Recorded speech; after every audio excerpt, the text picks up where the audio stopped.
Yeah, so certainly between the last quarter and this one, I mean, there's been a slight decline in sale volume. This quarter, we were at roughly around 602 million, give or take, representing a total of about 157 transactions.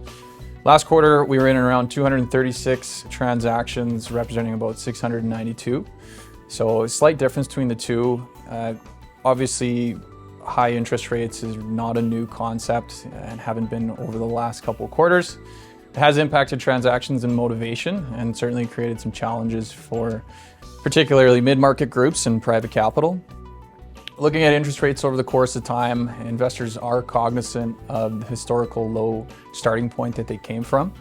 And so although current lending rates are an impacting factor, it's more the steep incline and the short amount of time it took to get to where those lending rates are now. That's certainly affected the outlook.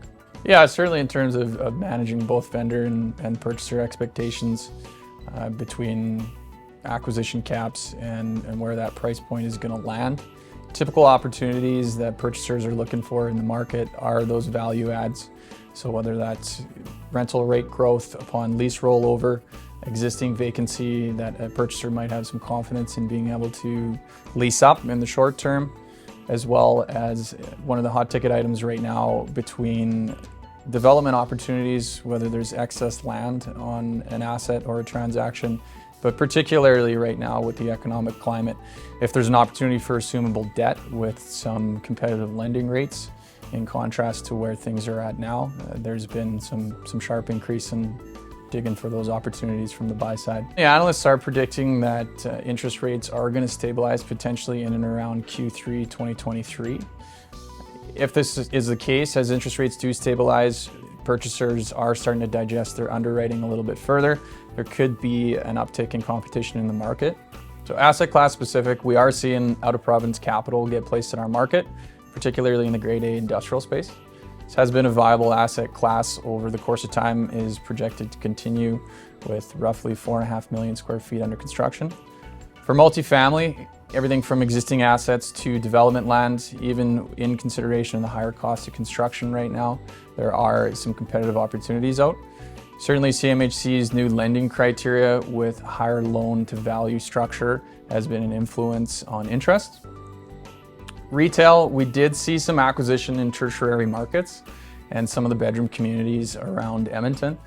Typically, cap rates in tertiary markets do start a little bit higher than within the municipality here, and some of these acquisitions represent the interest to increase that spread on acquisition. Office, status quo in terms of what the market's come to expect over the last couple quarters. There has been some firm changes in this asset class with hybrid work models. This is certainly only part of the evolution for this asset class. We are seeing some transactions in suburban office, owner-user sales, and value adds such as a lower price per square foot on bulk with planned condo conversions were noted. Groups right now that are capable of making the metrics work do have an opportunity at taking a run at some quality assets that would typically be quite competitive. We are seeing lenders underwriting price in some risk, which typically may have been 70 to 80% loan to value prior. That's probably more in the 60 to 65% range currently. May see this continue even with stabilization, with groups sticking to the fundamentals on acquisition, strong covenants, value adds, and potential to increase positive leverage with future refinancing are always going to find opportunities.